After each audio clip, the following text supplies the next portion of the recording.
Hey guys, welcome to another episode of Triggered. What an absolutely insane weekend. What we've just witnessed in Minneapolis should have every single American paying very close attention right now, because the mask is finally and fully off.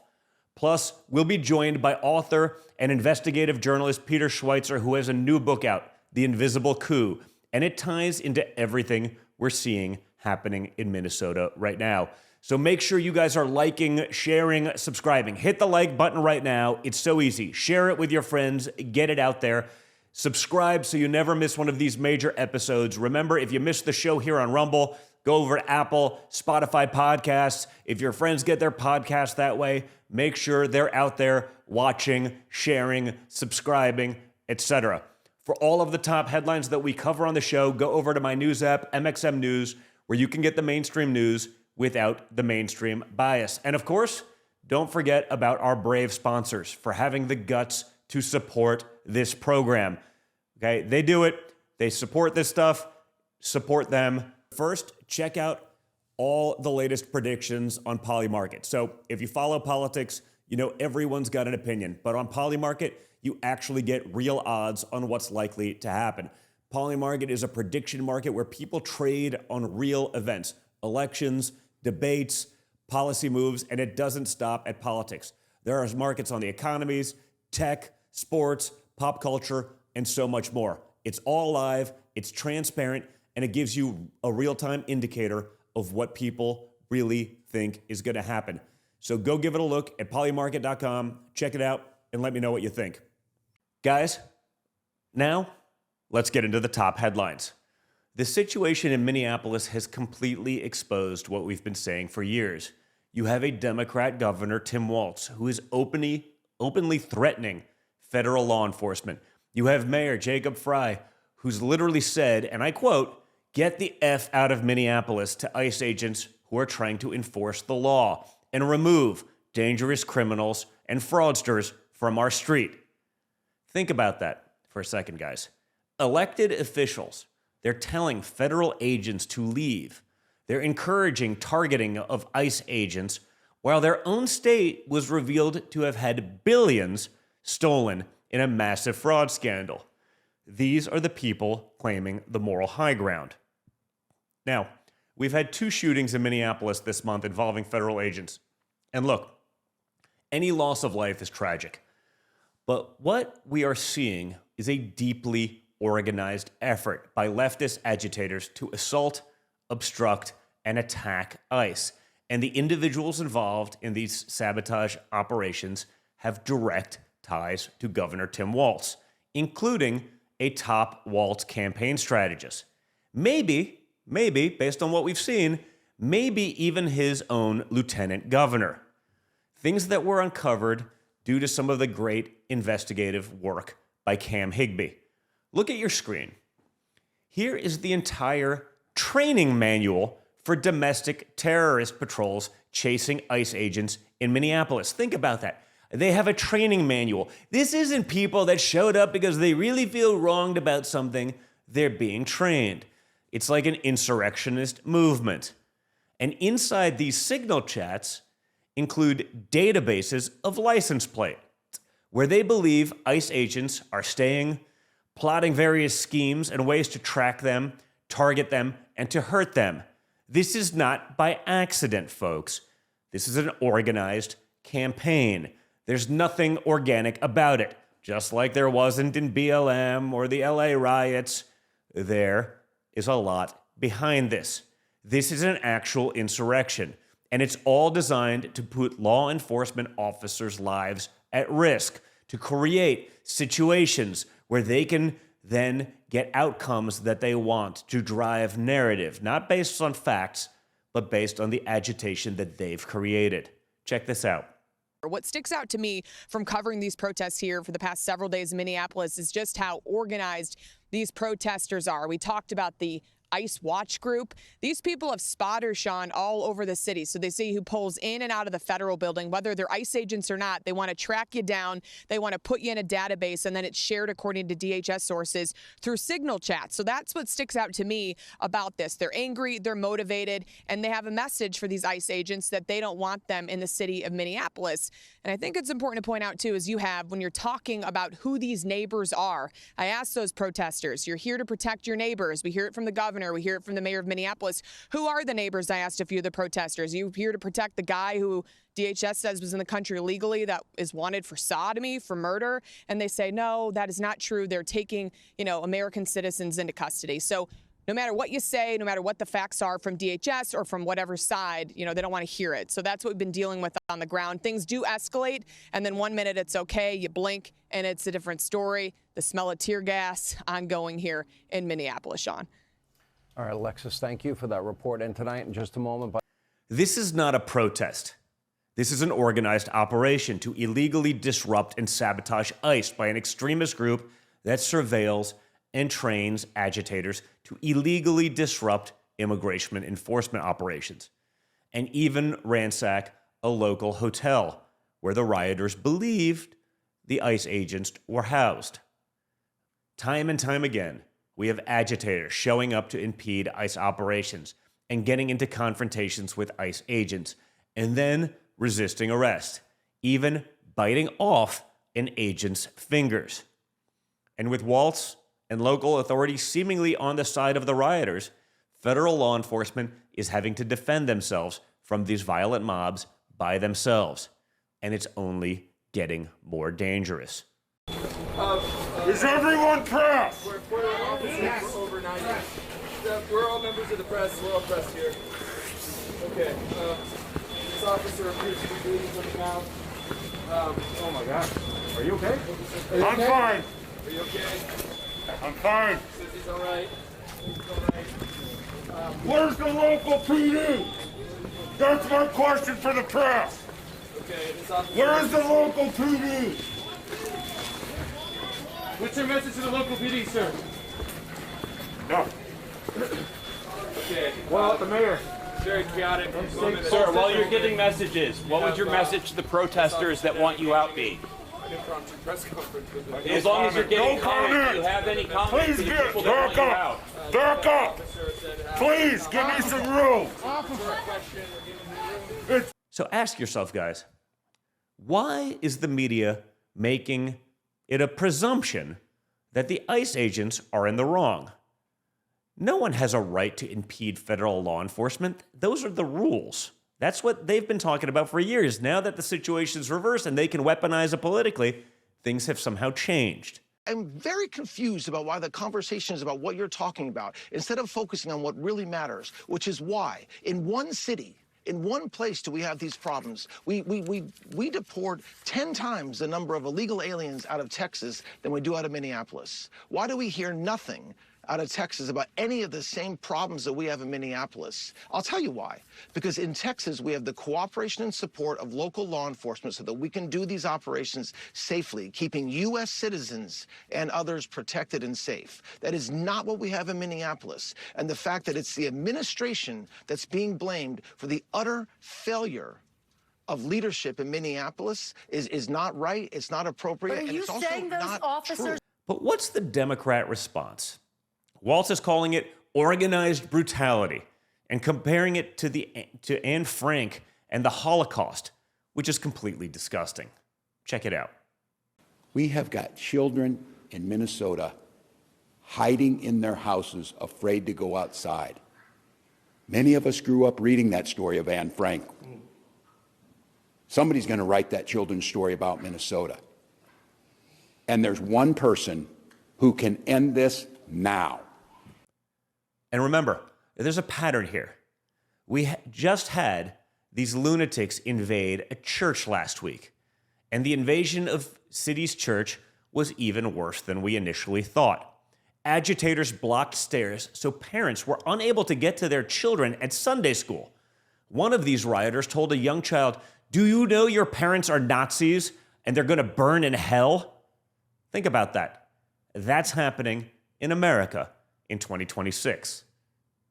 But it gets worse, much worse actually, because this isn't just politicians running their mouths. There's an actual organized infrastructure behind all of this. As I referenced earlier, investigative journalist Cam Higbee infiltrated a signal chat groups that these anti-ICE activists are using to coordinate their operations. And what he found is stunning.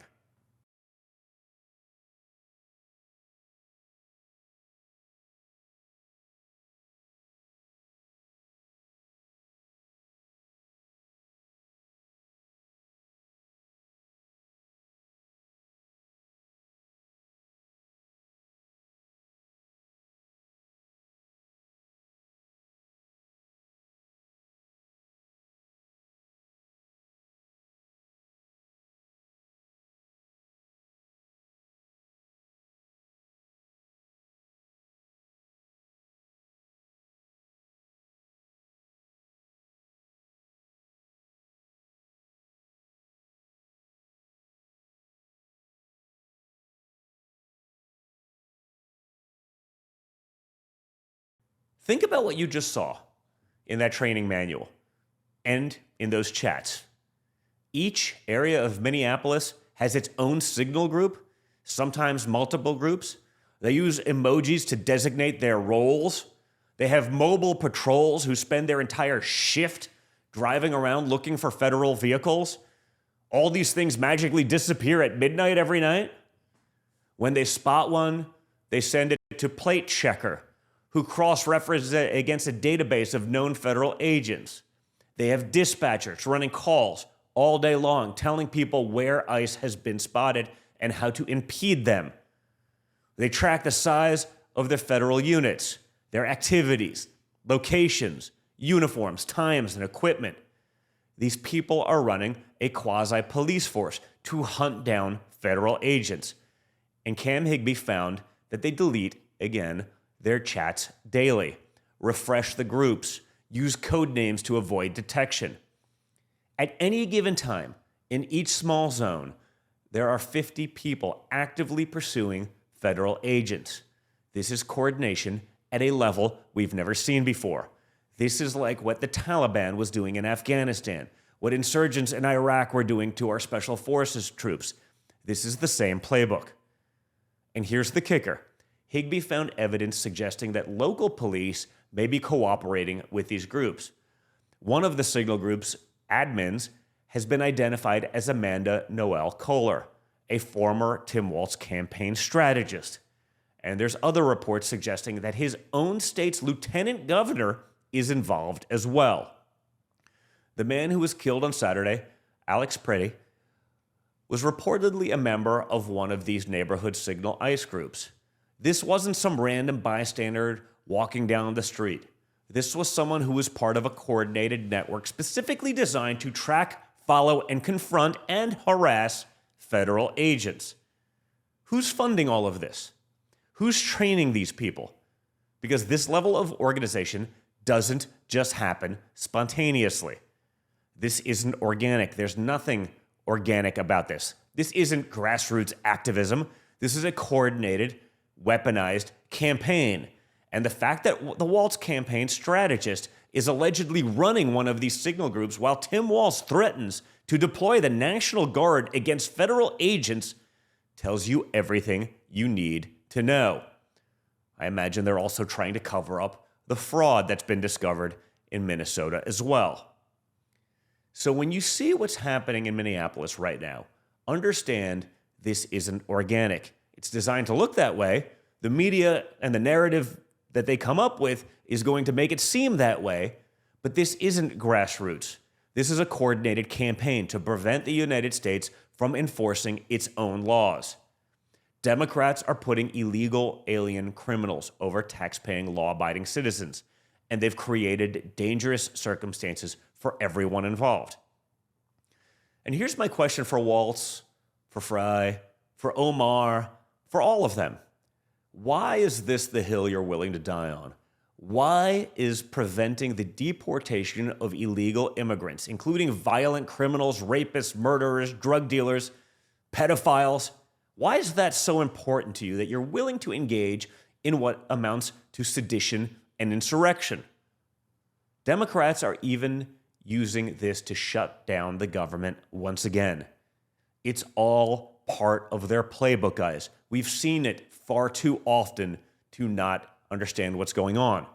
And we'll get into all of these corrupt channels of influence and much, much more with Peter Schweizer coming up in just a few moments. But first, a word from an important sponsor, guys. And also, guys, don't forget about the Birch Gold Group, where you can diversify your savings and protect your future. The Trump administration is moving fast to right all of the left's wrongs. But with all the damage we've seen the Democrats do, it's always smart to be prepared. And that's why thousands of Americans are buying gold now from the Birch Gold Group. Here are the facts. In the past 12 months, the value of gold has increased by 30%. And Birch Gold makes it extremely easy to convert an existing IRA or 401k into a tax-sheltered IRA in physical gold. Or you can even buy some gold to store in your home safe. Just text my name, Don Jr., D-O-N-J-R, to the number 989898, and Birch Gold will send you a free info kit on gold. There's no obligation, only useful information. It's about learning more and educating yourself. With an A+ rating with the Better Business Bureau and tens of thousands of happy customers, take control of protecting your savings today. Again, text my name, Don Jr., D-O-N-J-R, to the number 989898. Joining me now, author of the new book, The Invisible Coup, the one and only Peter Schweizer. Peter, great to have you back. How are you? I'm great, Don. Thanks so much for having me. I appreciate it. I hope you're in warm Florida and not up in the hinterlands where it's so cold.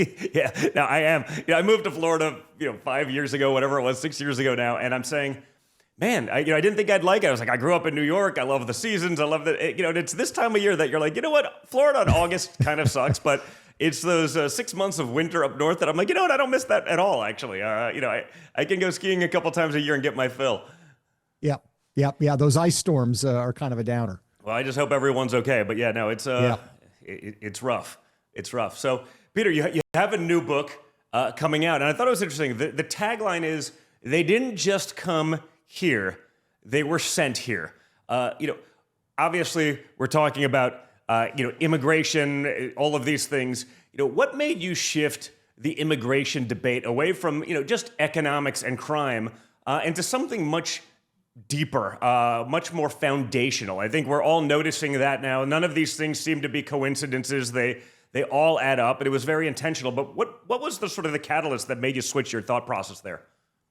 Yeah, it's a great question, and that's really the thesis of the book, right? I think enormously important what's been accomplished, sealing the border, enormously important. But it's, I think, only the beginning of the issue, because what's happening is this battle is taking place. I would say a civilizational battle is taking place inside the United States, and it is foundational, as you said.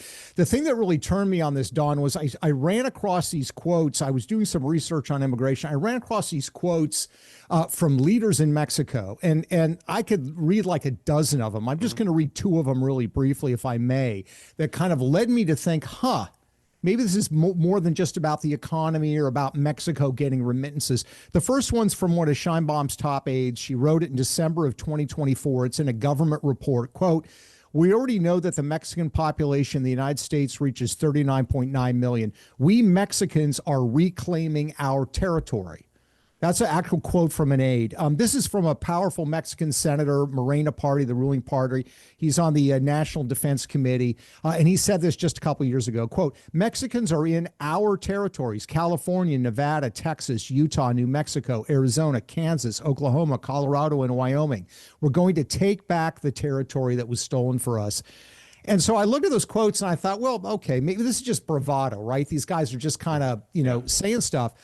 And then I started looking at the actual infrastructure that Mexico has in the United States. And of course, the book is about not just Mexico. It's about the Muslim Brotherhood. It's about China. But I started looking at the infrastructure that Mexico has in the country and what they're doing. And what I found, Don, is they have these dozens of Mexican government officials that live in the United States. So they work for the Mexican government. They're senior officials, but they live in the United States. And they were neck deep in the LA riots last year. They're deeply involved in these Minneapolis riots. And so I realized this is not just about people choosing to move because the economy. They are being pushed and encouraged, and the Mexican government sees this as a powerful political tool to exert sovereignty inside the United States. And that was really the trigger, and that led me to look at other people like China and the Muslim Brotherhood, et cetera. Yeah, because I mean, it's pretty rampant across. It's not just Mexico, but you describe, mass, migration as the most powerful political weapon ever aimed at the United States.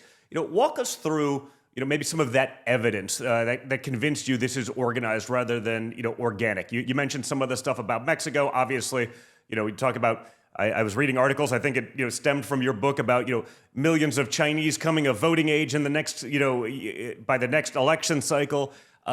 Specifically, what did you uncover about, essentially birth tourism also and that industry? Yeah, the thing about all of this is that it's so well organized. And again, it's not me saying it. You've got all these sources from Mexico, and then you switch to China and you look at the issue of birth tourism, which I think a lot of people have the impression that, like, okay, maybe this is sort of a problem. People come here and, they give birth. And so, we're giving them citizenship, and that maybe occasionally happens. What China has done is they've created this industrial model where they've done this at scale. And I'm going to give the numbers in a minute, but it's organized. So the Chinese Communist Party, beginning in 2011, started running articles in the big daily Communist Party newspaper. And the article was about how you, living in China as a senior CCP official, have a constitutional right, in their words, to go to the United States, just travel there, give birth to the child, fly back to China, raise your child here in China, but your child is going to be a U.S. citizen. And when they turn 18, they're going to be able to vote. They're going to be able to give to political campaigns. They're going to be able to apply for sensitive government jobs. So they were encouraging this. And then I thought, okay, well, surely we're tracking this. And what I realized is, like, the federal government has no idea, because when birth certificates are issued in the United States, which is proof that gives you U.S. citizenship, I was born here, the birth certificates don't say the nationality of the parents. So, like, nobody's keeping track of this. So if you ask the federal government, as I had, all the government agencies, nobody has a clue how many American citizens, I'm going to put that in air quotes, were born here but are being raised overseas with this strategy.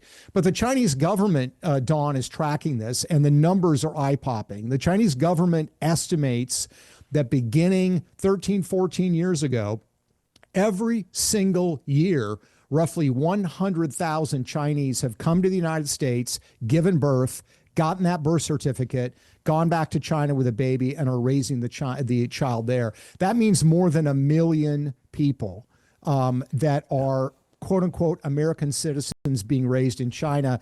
They're going to be able to vote, and that wave's going to hit in a couple of years. Well, they're going to be able to run for president. Talk about Manchurian candidate. I mean, that's crazy to me. I mean, honestly, it's like they're just playing a different game than we are, man. We've been asleep at the wheel for decades, and they're just playing a long game that, it doesn't feel like many people in our government could even comprehend. Yeah, no, it's a level of planning and thinking about these issues. People could say we're naive. People could just say that we're not in tune with the world. Whatever the excuse is, previous administrations have really not addressed this. President Trump, of course, in his first term did try to crack down on the birth tourism in California, got no cooperation from local and state authorities. You've got this case coming before the Supreme Court. So you've got that birthright citizenship where they do birth tourism. They come here and have the child. There's an even more bizarre and troubling version of this, and that's the use of surrogates. So you have rich guys in China linked to the CCP that will pay an American woman $50,000 to carry their child. The Chinese CCP guy will donate his sperm, impregnate an American woman. They'll pay her 50 grand. She will carry the child to birth. Then the child will be picked up usually not by the parents, and then transported back to China. That child is going to be a U.S. citizen. It even has a quote unquote American mother. And we have no idea how many of those are taking place. The Wall Street Journal ran a story like 3 weeks ago. They found one guy in China who has more than 100 children born in the United States doing this. Just one guy. And we found in just Southern California, we found on 107 Chinese-owned surrogacy companies that specialize in arranging these kinds of things. So it's absolutely horrific, and we have been largely clueless about it. I'm expecting we're going to see some things here from the Trump administration, but there's a huge layer of bureaucracy that just does not want to address these issues. Yeah, I mean, this almost, reminds me of some of these, you've seen, read the Cold War stories where, Russians would have them, they would train them in a place that, sounded like an American city in Russia. I mean, and yet it's probably what they're doing. I mean, they're, so they have an American identity, they feel American, whatever it is, but they report to Mother China. Yeah, yeah. And the thing is, again, when I originally thought of birth tourism involving the Chinese or people from Mexico, I thought, okay, well, I think it's too loose, but they're being raised here, right? They're going to be Americanized here. But with the Chinese, they're not.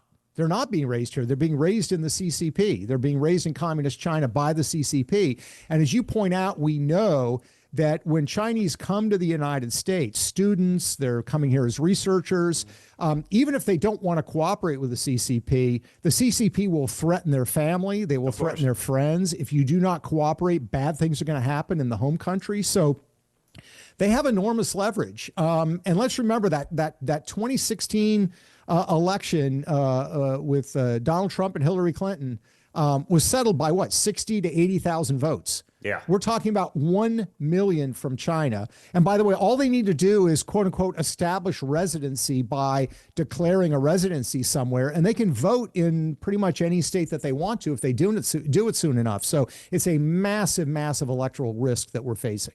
So, I mean, you mentioned a U.S. visa program, it's, quote unquote, designed by a Chinese spy that allows Beijing to pour essentially tens of millions into American elections. Can you name the names and explain how that mechanism worked? Because, it's all part of it. I imagine they're hitting it from, multiple angles, but, that's a big one. Yeah. So this is a visa program that on the face of it, I think sounds good. And there probably is some good that have come of it. It's the EB-5 visa program. This is where if you're a foreign national and you invest $1 million in the United States, and you create a certain number of jobs, you can get permanent resident status in the United States. Okay, I mean, in theory, we want people to invest in America, whatever. But of course, the system has been massively abused. And it turns out that the person that lobbied and got that bill passed in the early 1990s was a lady named Maria Tsai, who was later outed by a Senate committee as a Chinese spy. So that's the person that kind of pushed and got this thing passed.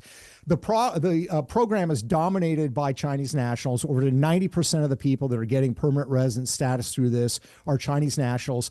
And John, they brag in China about getting permanent resident status here, but not actually living here, which are kind of like, well, then why even get it? Well, part of the reason is if you have permanent resident status in the United States, you can't legally vote in an election, but you can legally donate to political campaigns. And that's what a lot of these Chinese investors are doing. They're not living here. They're not part of our culture. They're not part of our society. They're not becoming American in any way.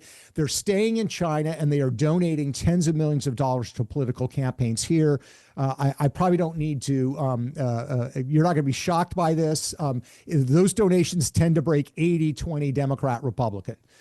So there's a clear political... I'm shocked that the majority would be voting for Democrats from essentially an enemy nation looking to destroy us from within. I'm really shocked to hear that, Peter.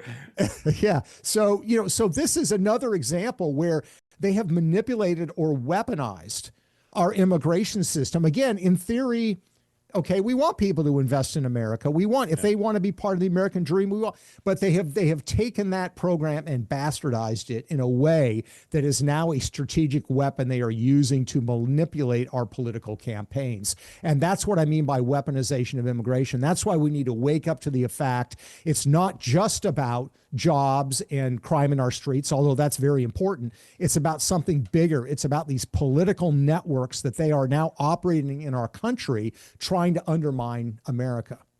So, going back to sort of Mexico, your book also documents what you call, quote, Mexico's election plot, involving 50 plus Mexican consulates allegedly running shadow campaigns to influence U.S. elections. What specifically are these consulates doing, and how did you uncover that aspect of it? Yeah, no, that's another part of this infrastructure that Mexico has. So think about this. The United Kingdom and China have 6 and 7 consulates, respectively, in the United States. Mexico has 53. And they have them in all kinds of interesting places. There is one, by the way, in St. Paul, Minnesota, and there's evidence that they are involved in helping to organize these anti-ICE protests. But in terms of their electoral manipulation, there are a couple of things going on. One is we have evidence that these consulates are getting involved and are involved in partisan politics. So we know in May of 2024, for example, presidential election year, that they had a meeting at the Oklahoma City consulate, Mexican consulate there, and they brought in consular officials. These are diplomats. They're not supposed to be involved in domestic politics, from Los Angeles to Orlando, Florida, and everyone in between. And they met in Oklahoma City. They had people fly in from the foreign ministry in Mexico. The foreign minister addressed the meeting by video. So pretty important meeting. The one other group that was there were Democratic Party activists. And the conversation was about how they had turned California from red to blue. They had turned Arizona from red to blue, and how that were they going to continue that wave in the rest of the country. One of the guys that was there said, Republicans are pushing this immigration issue. They're going to learn when you F around, you're going to find out. So that was the gist of the message. There were also some senior ranking state officials there from Nevada, a swing state, who were there as well. So they are getting involved in partisan politics. They've done it in other ways. They are frightened to death of the immigration agenda that the Trump administration is carrying forward and that Republicans in the Congress are endorsing. So they are getting involved in political activities to try to prevent it from further happening because they have so much to lose. That's the nature of what they're dealing with. So my view is, first of all, why do they have 53 consulates? They don't need that many. And second of all, any of these embassy officials, I name them in the book, they ought to be kicked out of the country. This is not what you're supposed to do as a diplomat. You're not supposed to be getting involved in electoral politics. So, your investigation links political leaders, global NGOs, of course. That seems to be the root of so many of these problems, and drug cartels. I mean, how do those three sort of seemingly disparate, actors, coordinate? I mean, there's no doubt that it's happening to me. I mean, when you look at the cartels in Mexico, I mean, that's a very clear link. I think you've written a book about that as well. What does each one get out of them, out of sort of the arrangement? Yeah, no, that's a great question because it's not always an obvious fit. But let's begin with what the drug cartels want. The drug cartels want a couple of really basic things that are at the top of the list. Number one, they love open borders. They made far more money smuggling human beings across the U.S.-Mexican border during the Biden administration than they make selling drugs. I mean, it's just much more highly profitable. So they want open borders, and they've said that. Second thing they want is they want an end to military operations done by the United States or by allied countries in Latin America against the drug cartels. Where they go in and they take out these drug houses, they take out the leadership. They want those two things done. Now, here's where it gets very interesting. We know that the drug cartels have worked with all sorts of prominent Latin American politicians, from Mexico to Colombia to Brazil. A lot of progressive leaders are involved with the drug cartels. That's been established. I named those officials in the book. What's happened over the last 10 years is that progressives in North America, like Bernie Sanders, AOC, Greg Zazar, other people in Congress, have wanted to work jointly with Latin American progressives. And Bernie Sanders set up an entity in 2018 called Progressive International. It's run by his former foreign advisor. His chief of staff has participated in their events. AOC's been there, Craig Zazar, U.S. senators, et cetera. What does Progressive International do? Their leadership, about a third of their leadership, are officials that are directly tied to the drug cartels. I name them in the book. I give you the evidence. It's very, very clear cut. And what Progressive International has done is made two of its biggest agenda points what? The two things I mentioned earlier. Number one, open borders. And number two, ending military operations against the drug cartels in Latin America. So they have now invaded effectively the political space north of the border, and they are actively involved in particularly pushing and helping groups like the Democratic Socialists of America, who are involved in other organizations like the Sao Paulo Forum that we know are directly funded by the drug cartels. It's a complete mess, and that's why you've seen people like Bernie Sanders, who used to be really tough on the border, slowly evolve and change their position. I think it's because of this influence that's coming from south of the border. Interesting. I mean, maybe if we talk about some of your other books and how these things are all linked, in Clinton Cash, you followed the money from foreign governments to the Clinton Foundation. In Red Handed, you traced American elites enriching themselves through China. In Blood Money, you document how China's fentanyl warfare, and what that does to the American populace, and how, that's where we talked about, working with the cartels.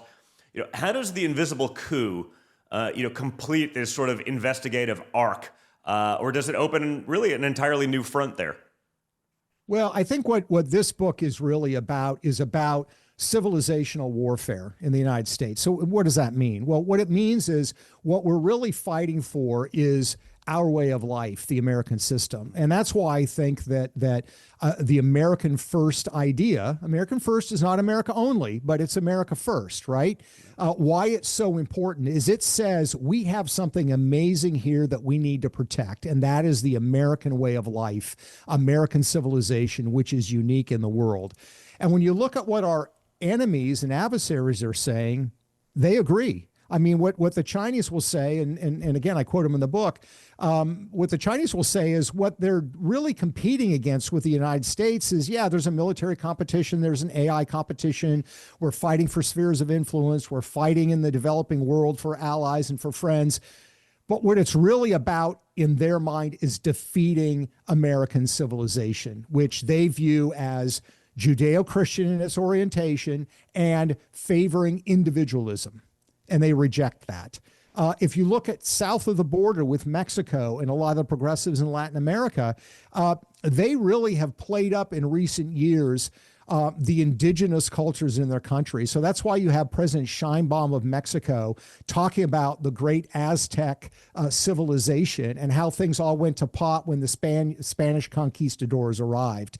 It's not just debating history. It's saying we are different, we are unique, we are collectivist, and we are antithetical to what the United States stands for. So I would argue this is about the very essence of our way of life. It's not just about our jobs. It's not just about safe streets. It's about the very basis of civilization. And if you look at what's going on in Minneapolis, that's what this is about ultimately. That's I was really going to ask fundamentally what this is about. What is the nexus to all of this, and what's going on in Minnesota? I mean, are there foreign actors fanning the flames there?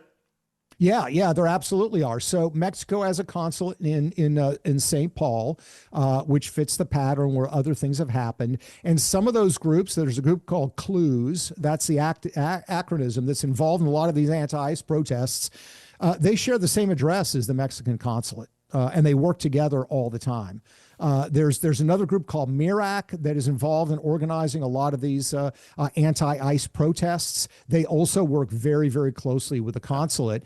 And if you look last year at what happened in Los Angeles and after Los Angeles, you have these Mexican officials. Again, these are senior government officials in Mexico that live inside the United States. There's a guy named Alejandro Robles who lives in Ontario, California. He sits in the Mexican parliament. He's the head of international operations for the Morena Party, which is the ruling party. In 2025, he went across the country, in his words, to quote unquote, organize the militancy. inside the United States. He met with Antifa groups. He spoke before them. He went to other groups, and the whole purpose of it was to increase radical activism inside the United States. You look at some of the other groups that are operating in Minneapolis, Freedom Road Socialist Organization or Party for Socialism and Liberation. You'll see a lot of these signs that look exactly similar. If you look down below, you'll see either PSL or FRSO. These are both groups that are supported and encouraged by the Chinese Communist Party, and they have both pledged their allegiance to the Chinese Communist Party, and they are actively involved in combat in our streets. So what's going on is, yes, you've got the sort of shrieking Minneapolis middle-aged white women with their whistles. But you also have a very detailed, organized effort involving foreign actors. And what they want, Don, is they want this fight. They want violence. They want martyrs. Yeah. Because they see this as undermining what the Trump administration is trying to do. I think without question. I mean, you saw, another sort of tragic shooting happen over the weekend. But then you see how some of this stuff is organized, and you read some of the groups. I mean, these are former, special forces soldiers that used to deal with counterinsurgency, and they're talking about 1,000 personal signal chats and their groups, and everyone has a role. I mean, this is not an organic, protest. This is not a peaceful protest. It's designed and functions almost like a counterinsurgency or an insurgency, like what we were dealing with when we were getting into Afghanistan or Iraq at the time. I mean, these are not people doing this of their own free will and they really want to be there because they believe in these things. These are organized campaigns designed to create and sow chaos.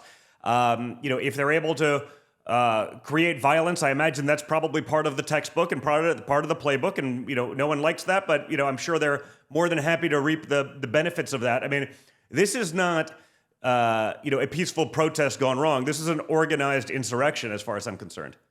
No, I think that's exactly right. And I think the evidence is overwhelming. And let's just be clear what Waltz is doing here. What he's saying is, think of the arrogance of this. What he's saying is, I don't like the federal law about immigration that's been on the books for decades.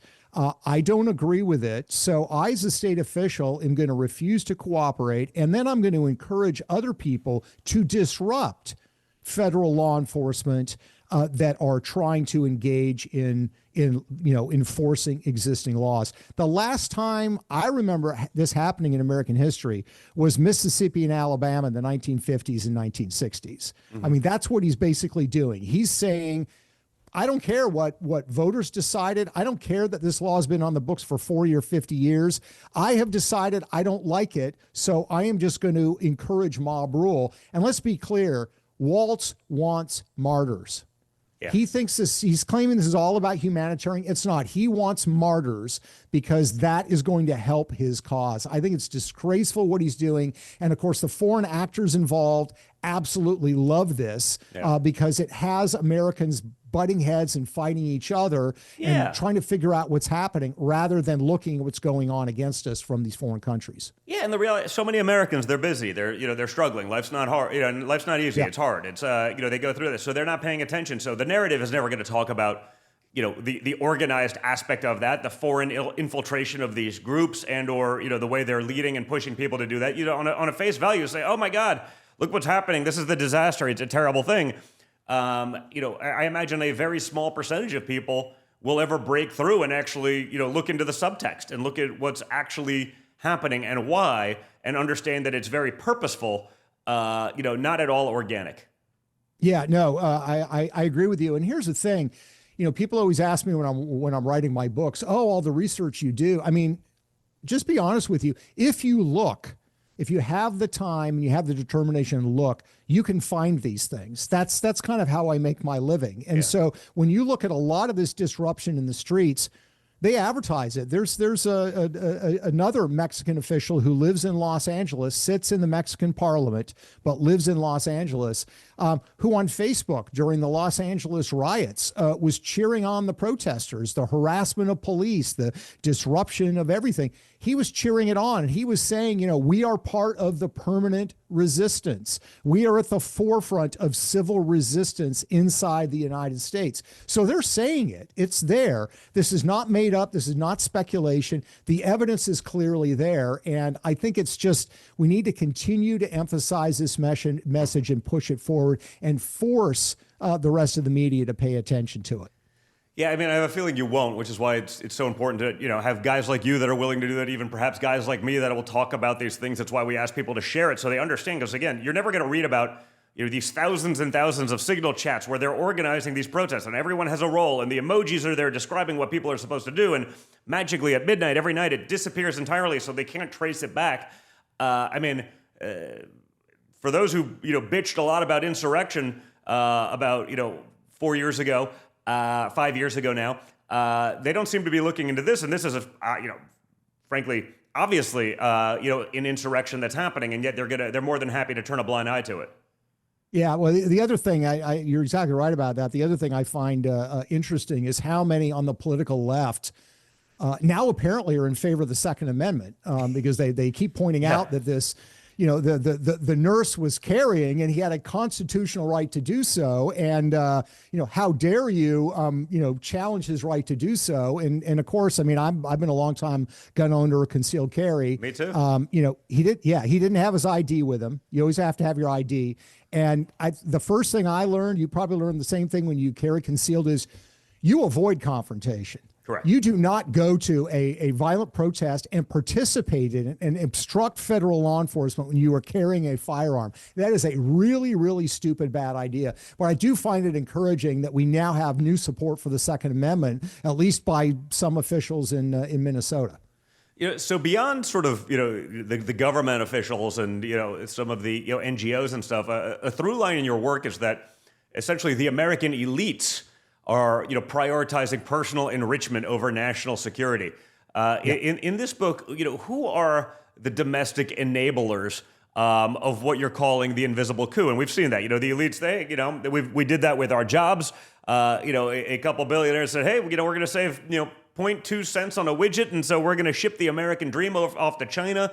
You know, who are the ones that are enabling that to happen? You know, we've watched it, again, like I said, throughout the decades, as it happened to trade, as it happened to American manufacturing, you know, which created supply line issues and all sorts of other headaches. You know, who are the enablers now in the invisible coup as it relates to this migration scandal? Yeah, it's a lot of it revolves around political power. So you have people like Bill Gates and George Soros who fund advocacy groups in the immigration space, the mass migration space. And these groups are specific and explicit that they view immigration as doing what? Transforming America. They say that. I quote them in the book. So their agenda is ultimately seeking the transformation of America, because America needs to be transformed. It's not up to snuff and not according to their vision. But you also have this practical political level where California, even in Minnesota, they benefit from mass migration. You know, look at the way congressional seats or the electoral college is determined in this country. U.S. Census counts people. It does not count citizens. I know that the Trump administration is trying to change that, which I think would be a very, very, very good idea. But California right now, based on what we know of the illegal population in that state, has 4 more congressional seats than they ordinarily would. So you think like, okay, well, 4 seats, is that a big deal? Those 4 seats are more than 13 other states in the United States. So let's just be clear. Illegals in California have more congressional representation than 13 other states as far as their congressional seats are concerned. Wow. It also means that they get more in federal block grants. So they have an incentive. They want as many illegals in their states as possible because they're going to get more federal money. They're going to get more political power. And that's why you're seeing so much resistance. Minnesota has benefited from this. The Census Bureau in 2022 under Joe Biden looked at the 2020 census and said that because of illegals and other factors, Minnesota was another state that benefited from having an overcount. So I think it is They want to transform the country. They say so explicitly. That is their goal through mass migration. And they see this political advantage that comes from illegal migration. And let's also realize that every Democrat president, from Bill Clinton to Joe Biden, when they come into office, they completely gut the citizenship requirements to get citizenship in this country. They ignore criminal background checks. They ignore the competency requirements. They ignore the language requirements. Why? Because they have done studies and they've determined that among new immigrants, 85% of them vote Democrat. Now, that evens out over time, but that takes about 20 years. Yeah. So they argue and say, I've got quotes from White House emails of Democrats saying people are going to accuse us of running voter mills. And the biggest naturalization years that we've had in the United States history, modern history, 1996, 2012, and 2024, all of which were re-election years for Democrats. So this is ultimately about political power as far as I'm concerned. What accountability mechanisms do you believe should follow from sort of the revelations of the invisible coup? Well, I think the first thing we need to do is take action against some of these foreign actors. So I think we need to absolutely continue to fight on birthright citizenship. Supreme Court's going to have some say on that, but I think there are other things that the administration's working on that we need to continue to endorse. I think we need to be shutting Mexican consulates and making clear you cannot be meddling in our politics. Don, there is a TV network that they stream on phones from Mexico called Migrant TV. It's funded by the Mexican government specifically for migrants living in the United States. And it is complete anti-U.S. propaganda. They talk about Trumpist fascism in the 2024 election. They ran glowing stories on Kamala Harris, not so nice on President Trump. Why are we allowing them to do that? It's absurd. So there are actions we can take against foreign actors. I think we also need to look at possible criminal charges against those who have manipulated the immigration and citizenship process by actually violating the law. I think there are clear examples of that. That needs to be the next front as far as fighting this battle. Great first start was sealing the border, getting these criminals, kicking them out. But we need to, I think, take it at further steps. So, Peter, I appreciate it. Glad you're doing, yeoman's work, finding this stuff out, and hopefully, the administration and those who are watching, take some action on this stuff. Where can we get the book? Where can people learn more to educate themselves? And again, hopefully push, whether it's, whoever it may be, their representatives or otherwise, to act on this information. Well, thank you. We have a website, theinvisiblecoup.com. You can find out more about the book. You can buy the book anywhere. The response has been amazing. We've been number one on all books sold on Amazon for the past week. So there's a lot of interest. You should be able to find the book anywhere. And if you go to thedrilldown.com, that's my podcast. If you go to theinvisiblecoup.com for the book, you can leave a comment. I'd love to hear your thoughts about the book. Well, Peter, thank you very much, as always. Look forward to reading it fully myself, and keep up the good work, man. We really appreciate it. Thanks for having me, Don. Appreciate it.